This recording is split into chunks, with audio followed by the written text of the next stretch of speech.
Welcome, history enthusiasts, to a pivotal moment that echoes through time, a story often overshadowed by the larger narrative of World War II, yet one that ignited its Asian front with unimaginable fury.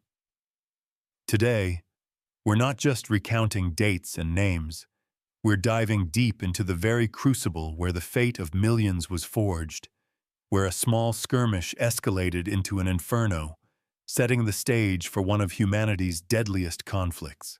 This is the tale of 1937, a year when the world held its breath, and a forgotten war, the Second Sino-Japanese War, began its brutal march.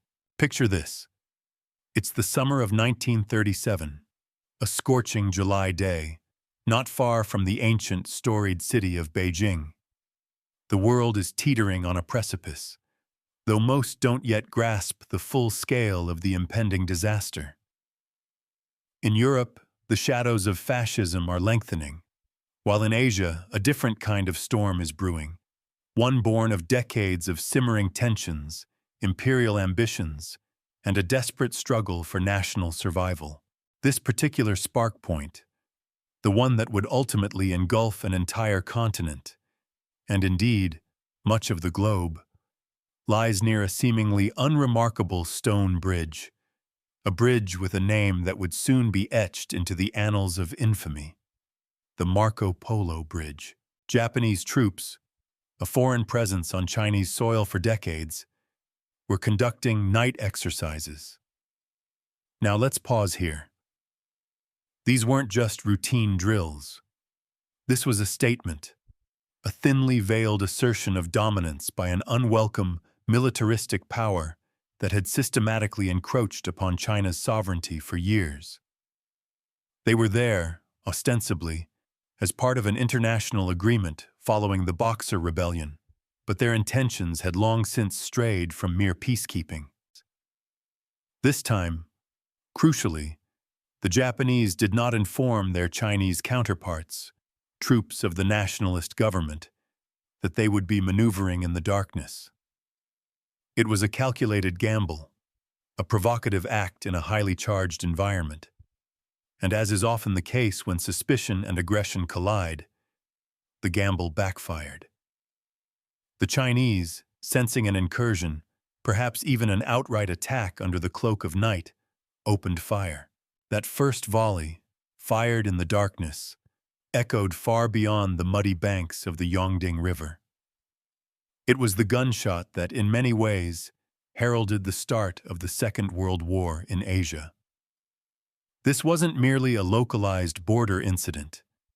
It was the explosion of a powder keg that had been accumulating explosive material for nearly 4 decades. Since the Boxer Protocol in 1901, Japan, alongside other foreign powers, had maintained a military presence in China. But Japan was never just another foreign power. From the moment it industrialized and modernized in the late 19th century, Japan harbored grander, more audacious ambitions for regional hegemony. Its seizure of Manchuria in 1931, followed by Rehei Province in 1932, were not isolated incidents, but clear, unmistakable steps in a deliberate long-term strategy to establish what it termed a greater East Asia co-prosperity sphere, a euphemism for a Japanese-dominated East Asia achieved through the subjugation and carving up of China. The missing soldier incident that followed the initial exchange of fire near the Marco Polo Bridge perfectly encapsulates the precariousness of the situation. A Japanese soldier was briefly unaccounted for. Though he was soon found, safely returned, the damage was already done. Local Japanese commander Colonel Renya Mutaguchi seized upon this as a pretext, an excuse for further aggression.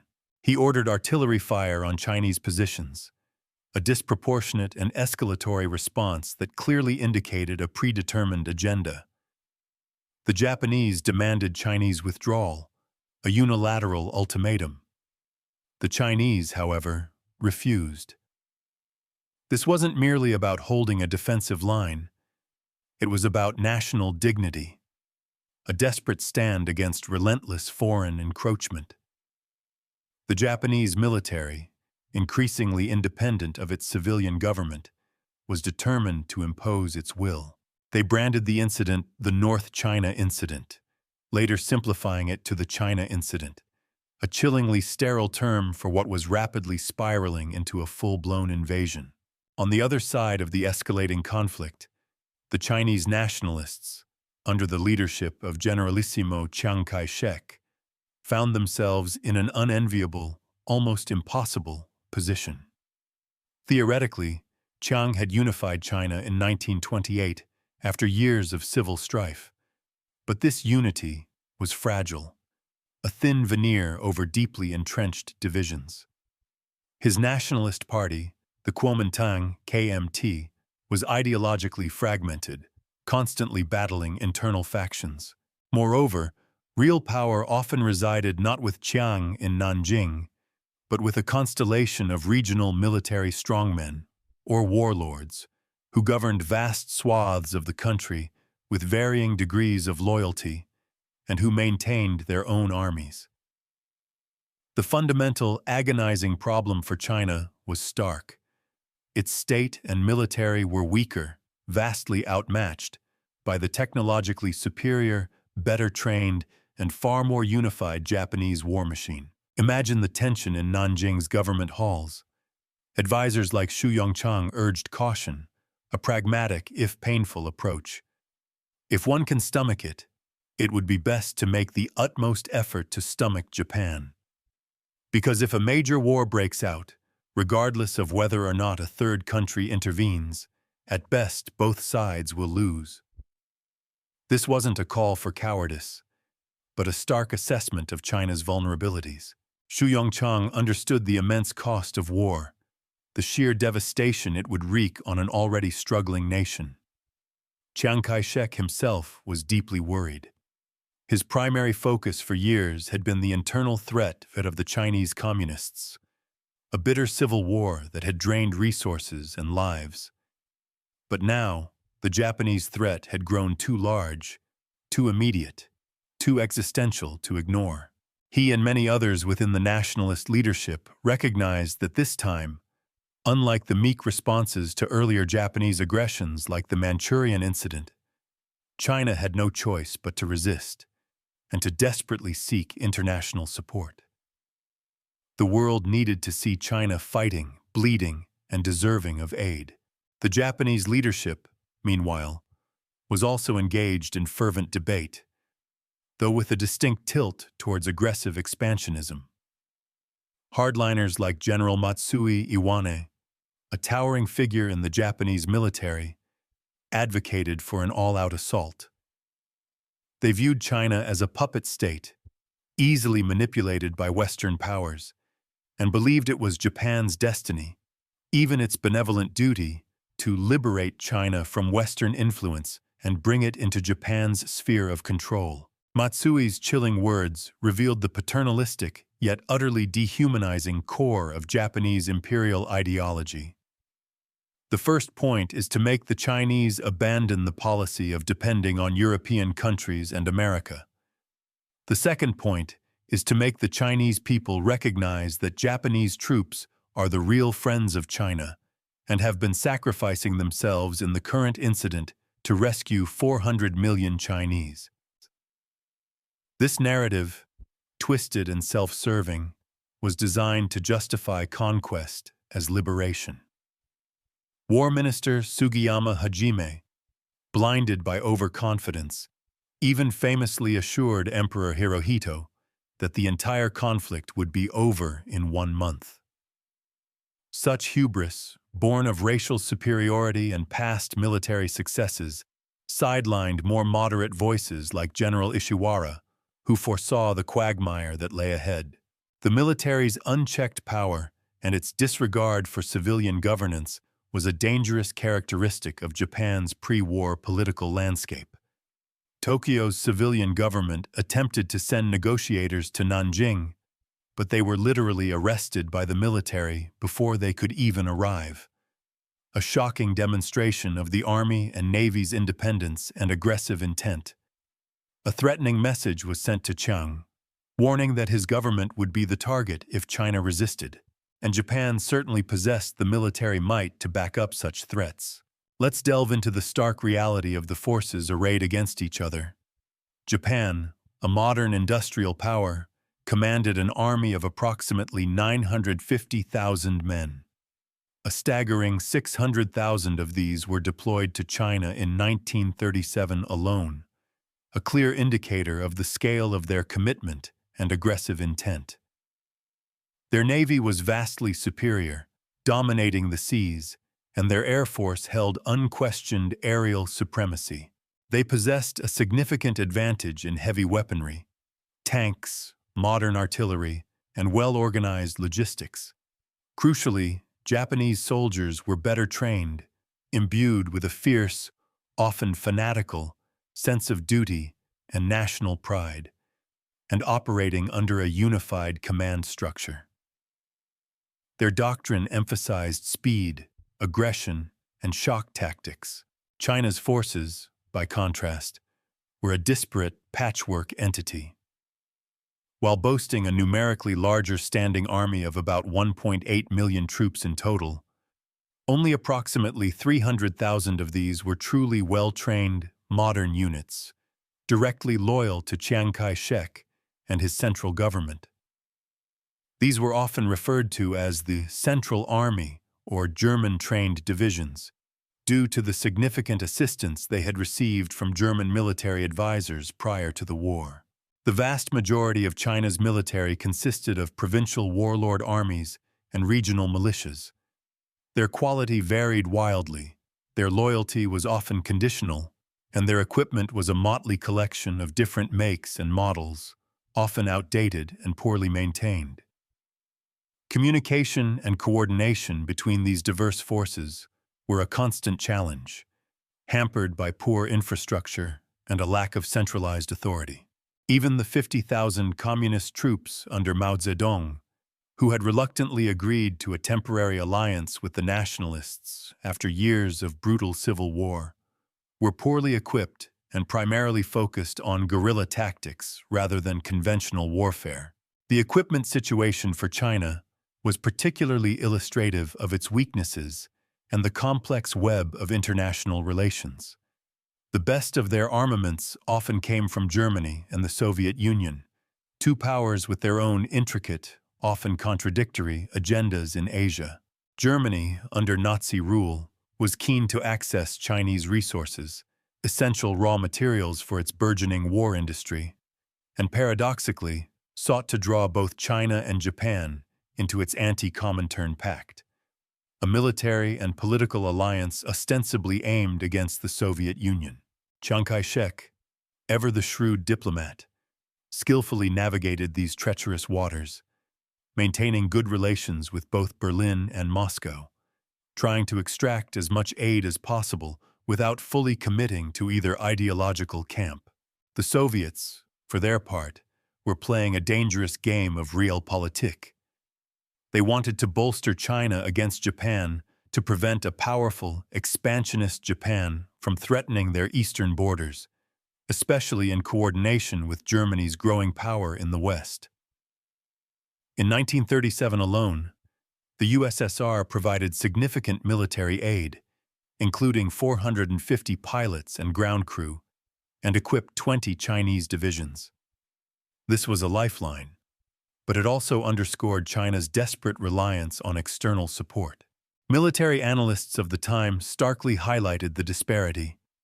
A Japanese division was estimated to possess anywhere from 3 to 12 times the combat power of a Chinese one. This wasn't just a matter of numbers. It was a qualitative gulf that China would have to bridge with sheer human sacrifice. On July 27th, the Japanese unleashed their full-fledged offensive in northern China. Their strategy was clear: leverage their superior mobility and firepower to advance quickly, primarily along railway lines, the arteries of commerce and communication in vast, underdeveloped China. They pushed rapidly towards key strategic points, like Zhengzhou, Nanjing, and through Chahar province, encountering only scattered and often poorly organized resistance from local Chinese communist units or warlord armies, which were quickly swept aside. Beijing, the historic capital, fell on July 28th, a symbolic blow that sent ripples of fear and determination across the nation. Yet, even in the face of overwhelming odds, the better-trained Chinese nationalist troops fought fiercely where they could, engaging in delaying actions, but wisely avoiding outright destruction of their limited elite forces. At Pingxingguan, for instance, nationalist troops courageously held off the Japanese, while communist units, under the shrewd command of Lin Biao, attacked the Japanese rear. This modest victory, though small in the grand scheme, was one of the few significant actions for the Chinese Red Army in the early years of the war. A rare moment of coordinated, albeit reluctant, nationalist-communist resistance. However, such instances were rare. Japanese General Hisaichi Terauchi, disregarding direct orders from Tokyo to halt his advance, pushed relentlessly forward. Between September and December, Japanese forces seized the capitals of Jili, Hebei, Shanxi, Zhejiang, and Shandong provinces, consolidating their control over much of North China. It was amidst this relentless Japanese advance in the north that Chiang Kai-shek made a fateful, high-stakes decision, one that would dramatically alter the course of the war. He chose to open a new front, not in the rural hinterlands, but around China's most important economic and international city, Shanghai. This move, seemingly counterintuitive given the Japanese military superiority, was a calculated gamble, a strategic masterstroke intended to negate some of Japan's advantages and draw them into a different kind of fight.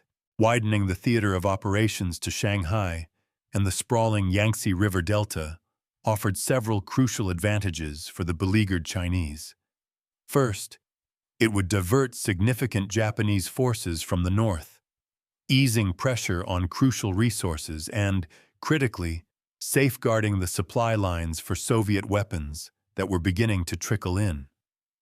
Second, it would shift the fighting from open plains, where Japanese tanks and artillery reigned supreme, to an urban battlefield. The dense, intricate labyrinth of Shanghai's streets, canals, and buildings was far better suited to defensive warfare, allowing Chinese infantry to utilize their numerical superiority in close-quarters combat and mitigate the impact of Japanese heavy weapons and air power.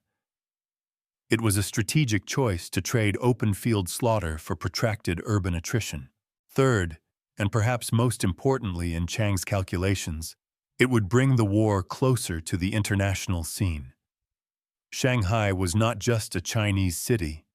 It was a vibrant, bustling nexus of global commerce, home to a massive international settlement where Western powers maintained garrisons, businesses, and a significant expatriate population.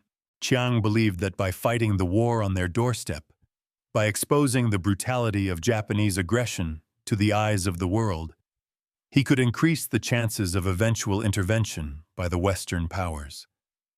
It was a desperate plea for global attention, a gamble that moral outrage might translate into military assistance. This hope was palpable in the heartfelt radio address delivered by Chiang's eloquent wife, Song Meiling, to the United States.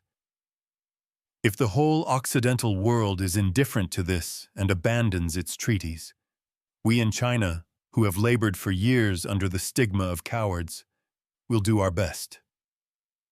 It was a powerful, emotionally charged appeal, designed to prick the conscience of a world hesitant to get involved.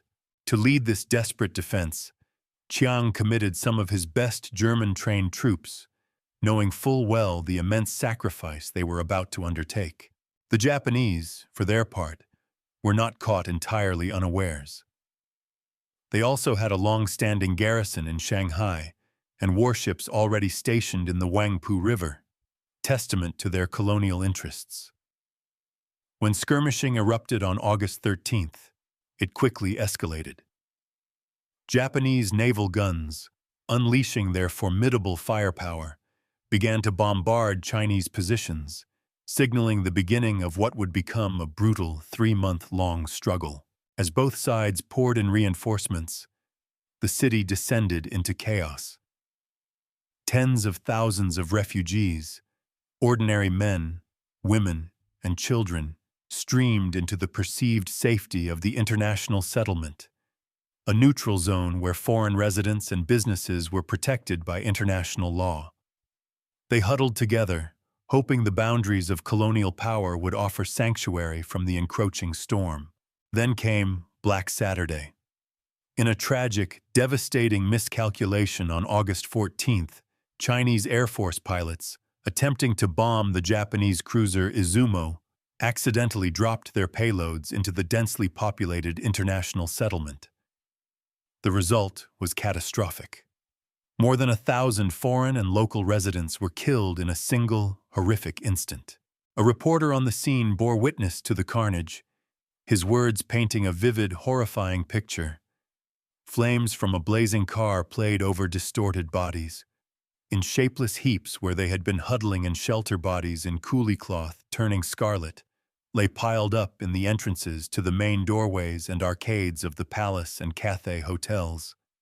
Hands, legs, arms lay far from smashed masses of flesh, dead in his tracks as he had been directing. The corner traffic lay the corpse of a Chinese policeman with shrapnel through his head. This wasn't just war. This was indiscriminate terror, even if accidental, demonstrating the brutal reality that in urban conflict, civilians are always on the front lines. The event was a stark, bloody reminder of the war's intrusion into civilian lives, yet it paradoxically garnered little direct international intervention, a bitter disappointment for Chiang. The Chinese launched a major assault on the entrenched Japanese garrison on August 17th, but despite their determination, they failed to dislodge the well-fortified defenders. When fresh Japanese forces landed and reinforced their positions, they began to slowly but relentlessly drive the Chinese back, street by bloody street, building by shattered building, in fierce house-to-house fighting. As the battle raged, the war escalated further. Japanese aircraft, taking advantage of their air superiority, began bombing Chinese cities beyond Shanghai, indiscriminately killing thousands of civilians in what amounted to an early terror campaign. They also blockaded Chinese ports, tightening the economic noose around the struggling nation. Back in Tokyo, Emperor Hirohito, perhaps sensing the dangerous trajectory of the conflict, inquired about de-escalation. But by this point, the military juggernaut had gained too much momentum. Hardline generals recommended a solution by force, brushing aside moderate politicians and their pleas for caution. The Chinese, facing utter annihilation, mobilized fully. The government issued a general war directive for the National Army, a formal declaration of total war that many historians view as the point of no return for full-scale conflict. In Shanghai, the grinding urban battle dragged on, a meat grinder consuming lives through September, October, and into November. The struggle for Shanghai became one of the most brutal and protracted urban battles in history, a precursor to the horrors of Stalingrad. The Japanese employed every means of destruction at their disposal, including, disturbingly, poison gas, a violation of international humanitarian law even then. In a desperate attempt to break the Chinese defense, they executed an amphibious landing south of the city at Hangzhou Bay, aiming to outflank the Chinese lines and control the approaches to Shanghai. The Chinese, fighting with desperate courage, defended lines based on the city's myriad small rivers and creeks, turning every waterway into a potential fortress. Their counterattacks, however, usually failed, often at immense cost. The Japanese, feeling the pressure to achieve a decisive victory before potential international diplomatic intervention could materialize, launched costly frontal infantry assaults against the dug-in Chinese positions. These attacks were bloody, but ultimately effective. The last southern districts of Shanghai fell in November, signifying a Japanese victory, but one bought at a terrible price. Many Japanese soldiers and commanders were genuinely surprised by the ferocity and tenacity of the Chinese resistance. One Japanese officer reportedly remarked, "We viewed China as a dog. It now emerges as a wolf," a grudging acknowledgement of the Chinese will to fight, shattering their racist preconceptions. Chiang Kai-shek, in a moment of profound introspection, later admitted his mistakes, particularly in not retreating earlier from Shanghai and in the handling of the Hangzhou Bay landing. The Battle of Shanghai was a monumental engagement, by some measures involving approximately 750,000 Chinese and 250,000 Japanese troops. It stands as the largest battle of World War II before the infamous Battle of Stalingrad. The human cost was staggering. China suffered between 187,000 and 250,000 killed and wounded, a devastating blow that included an estimated 70% of their best-trained officers, an irreplaceable loss of leadership and experience. The Japanese, despite their victory, also paid a heavy toll, losing between 40,000 and 100,000 of their best troops, losses that belied Sugiyama's earlier promise of a one-month war. Despite the military defeat, the Battle of Shanghai yielded some crucial diplomatic and political results for China. In August, China and the USSR signed a non-aggression pact, which paved the way for increased Soviet military aid, a vital lifeline. More importantly, the battle, with its fierce resistance and immense sacrifice, helped galvanize the long-divided country. Many warlords, witnessing the brutality of the Japanese and the central government's desperate stand, rallied behind Chiang.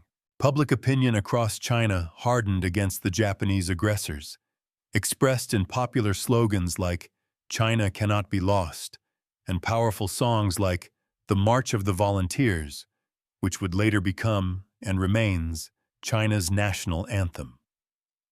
The war itself soon became known in China as the War of Resistance, a testament to the nation's newfound unity in the face of existential threat. The Japanese had indeed conquered Shanghai, but the war, as Chiang had hoped, was developing into a protracted, grinding slog, far from the swift, decisive victory promised by Tokyo's generals. The Chinese strategy of trading space for time, of drawing the Japanese into a costly war of attrition, was beginning to take shape. Still, the immediate aftermath of defeat was demoralizing. Some nationalists, like Zhou Fohai, feared utter collapse, writing in his diary, "This day was the beginning of my new life. I am extremely pessimistic.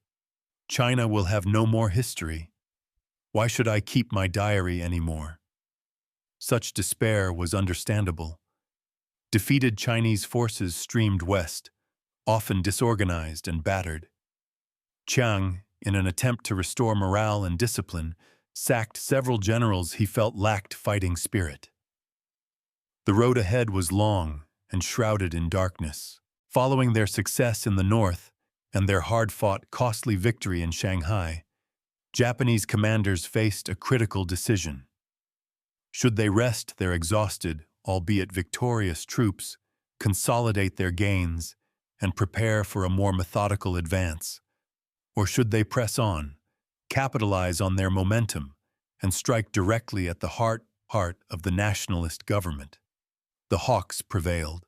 Their decision, driven by a desire for a swift, decisive end to the war, led directly to one of the worst atrocities of the 20th century.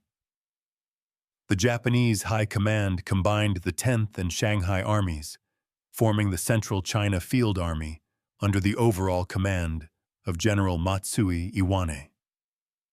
Their mission: drive on the former nationalist capital of Nanjing, to surround and crush the remaining core of Chiang's army, and thereby achieve a decisive victory that would, they believed, end the war.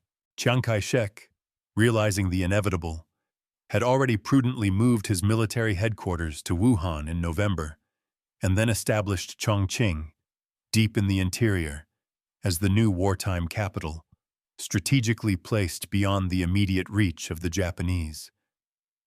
But Nanjing remained. It was more than just a city. It was a critical communications hub, a powerful symbol of nationalist China, and for a decade, Chiang's party had invested heavily in transforming it.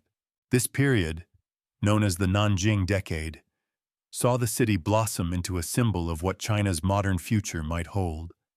A city of stately architecture, impressive government buildings, wide tree-lined streets, and pleasant parks, all living in the symbolic shadow of the Grand Mausoleum dedicated to Nationalist Party founder Sun Yat-sen.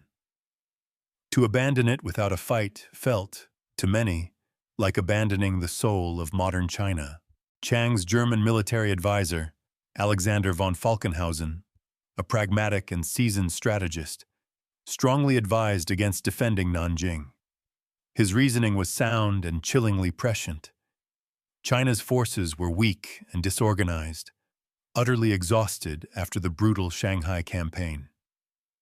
Moreover, Nanjing was geographically a trap, surrounded on three sides by the broad Yangtze River, making any retreat a potential disaster. Foreign Minister Wang Shijie echoed these warnings, but Chiang was under immense political pressure. Influential party members and powerful warlord allies demanded a fight.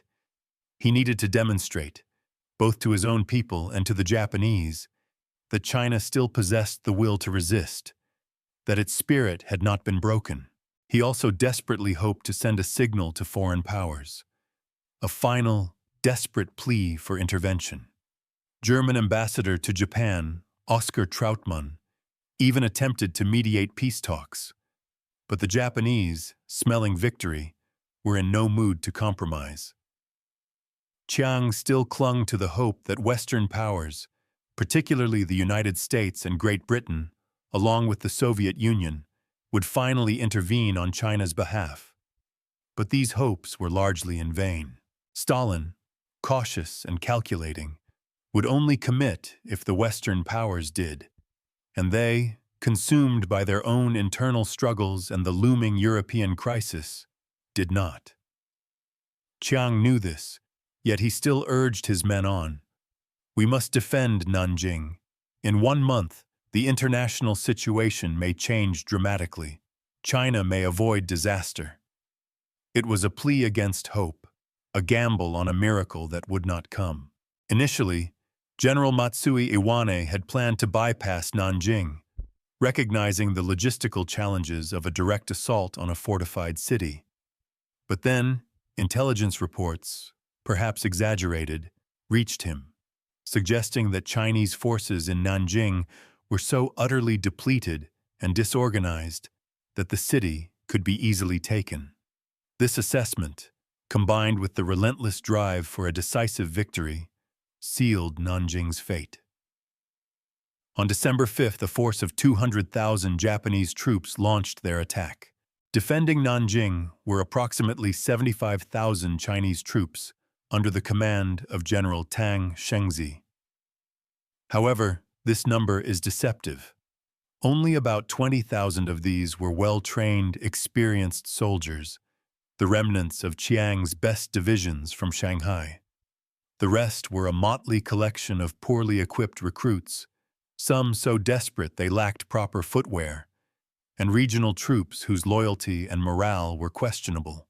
In some cases, these regional forces simply fled at the first sign of sustained Japanese pressure.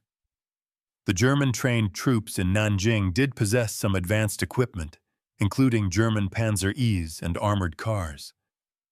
These panzers, however, had arrived in China already damaged, were largely unsuitable for the rugged Chinese terrain and climate, and were ultimately abandoned in the fierce urban combat. The fighting was brutal. The Japanese steadily advanced, their overwhelming firepower and air support slowly grinding down the Chinese defenses.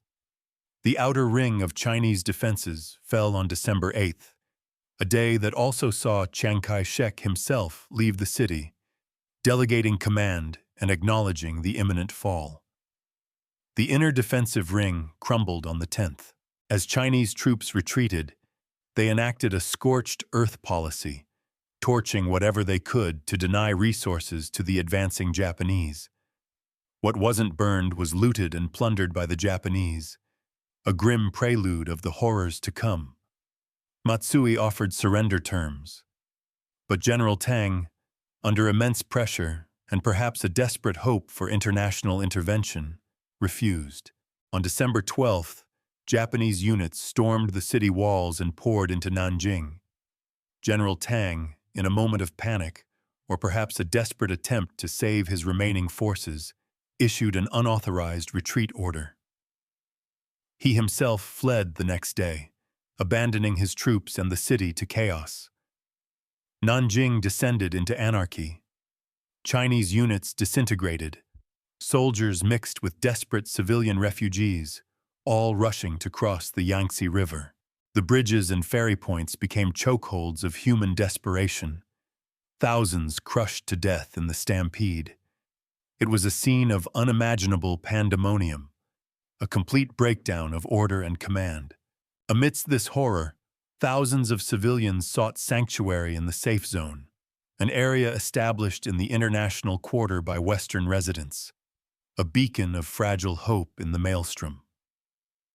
One of the most prominent figures in establishing and managing this zone was John Rabe, a German businessman and, remarkably, a Nazi Party member. Rabe, however, was a humanitarian at heart and desperately hoped for support from his home country, famously stating, "The Führer won't leave me in the lurch." Tragically, his hopes were in vain. The U.S. military, also present, was in the process of evacuating American citizens and soldiers from the city. On that same fateful day, December 12th, the American gunboat USS Panay, carrying over 70 people, including U.S. Navy personnel, diplomats, and journalists, was making its way up the Yangtze River. Alongside it were 3 Standard Oil tankers, also evacuating their employees from Nanjing. In a shocking act of aggression, Japanese aircraft bombed and machine-gunned all 4 ships and their lifeboats, despite the Panay reportedly being clearly marked as a U.S. Navy vessel. 2 American Navy men, 2 Western civilians, and several Chinese refugees died in the attack. While diplomatic relations between the U.S. and Japan were severely strained, outright war was narrowly averted after a formal apology from the Japanese government and a payment of over $2 million in indemnity. It was a clear sign of Japanese military arrogance and disregard for international norms, but not yet the casus belli for American involvement. With the city firmly in their grasp, the victorious Japanese forces unleashed an unimaginable wave of looting, burning, killing, and raping in what became known as the Massacre of Nanjing, or the Rape of Nanjing. This was not merely the random acts of a few rogue soldiers. It was a systematic, widespread atrocity, an explosion of military brutality fueled by decades of dehumanizing propaganda and unchecked aggression. Many Chinese soldiers, in a desperate attempt to avoid capture and execution, shed their uniforms, a common practice during the chaotic warlord conflicts. This act, however, only exacerbated the horror. The Japanese, viewing any Chinese male of military age as a potential combatant, considered them fair game. Units organized mass killings, often witnessed and meticulously documented by foreign journalists and international residents who, despite their own peril, tried to record the unfolding nightmare. A chilling entry from a Japanese soldier's diary encapsulates the horror. "I figured that I'd never get another chance like this, so I stabbed 30 of the damned chucks." Climbing atop the mountain of corpses, I felt like a real devil slayer, stabbing again and again with all my might. The chukuks groaned. There were old folks as well as kids, but we killed them lock, stock, and barrel. I also borrowed a buddy's sword and tried to decapitate some. I've never experienced anything so unusual. And this raw, unvarnished account reveals the terrifying psychology of perpetrators, the descent into unbridled savagery, and the complete dehumanization of the enemy. The systematic rape of the civilian population, primarily women, but also teenage boys, was equally widespread and brutal. The headmistress of a girls' college in the safe zone estimated that Japanese soldiers raped approximately 1,000 women a night in the initial days of the occupation. Resident Cheng Ruifeng, a brave chronicler of the atrocities, summed up the pervasive terror. More women fled to the college because Japanese soldiers were arriving in broad daylight to steal their money and to rape. In the streets, a lot of people have been bayoneted to death, even in the safety zone. Even more have been killed outside the zone. Nobody dares go outside. Estimates of the scale of Japanese crimes vary, but even conservative figures are staggering, from 5,000 to 20,000 rapes and from 100,000 to 300,000 murders. These numbers represent a human catastrophe of unimaginable proportions, a stain on humanity's conscience. So, the critical, agonizing question arises: why did the Japanese behave this way? What drove such systematic brutality? The answers are complex, multifaceted, and deeply disturbing. Several factors converge to create this environment of atrocity. First, and fundamentally, the Japanese army had formally abandoned the normal laws of war in July 1937. This decision, driven by a perception that the Chinese were inferior and didn't deserve the protections of international law, essentially gave soldiers a blank check for brutality. When the rules of civilized engagement are explicitly discarded, the door is opened to unimaginable horrors. Second, Japanese soldiers themselves were brutalized by the relentless, often violent and abusive training they endured within the army. This culture of systemic abuse, where junior soldiers were routinely beaten and humiliated by their superiors, created a cycle of violence. When these brutalized individuals were unleashed upon an enemy they had been taught to despise, they often replicated the violence they had experienced, projecting it onto those deemed even lower in the racial and social hierarchy. They were also fueled by anger and frustration at the unexpectedly fierce Chinese resistance, which had prolonged the war and inflicted significant casualties on their superior forces. This frustration morphed into vengeance. Third, and perhaps most insidiously, was the prevailing Japanese imperial ideology. This ideology asserted that they were racially and culturally superior to the Chinese, who, in their view, had no right to exist as a sovereign nation. The Chinese were often dehumanized in official propaganda, referred to with derogatory terms. This systematic dehumanization, combined with militaristic indoctrination, created an environment where atrocities were not just tolerated, but often encouraged, or at least overlooked. Japanese Army Staff Officer Ryukichi Tanaka chillingly made his position clear to a Japanese journalist. To be perfectly frank, the ways you and I look at the Chinese are fundamentally different. You seem to think of them as human, but I see them as pigs. When an entire people are reduced to subhuman status, the moral barriers to violence crumble entirely, paving the way for mass murder and systematic rape. By the end of 1937, the Second Sino-Japanese War had caused massive destruction across China.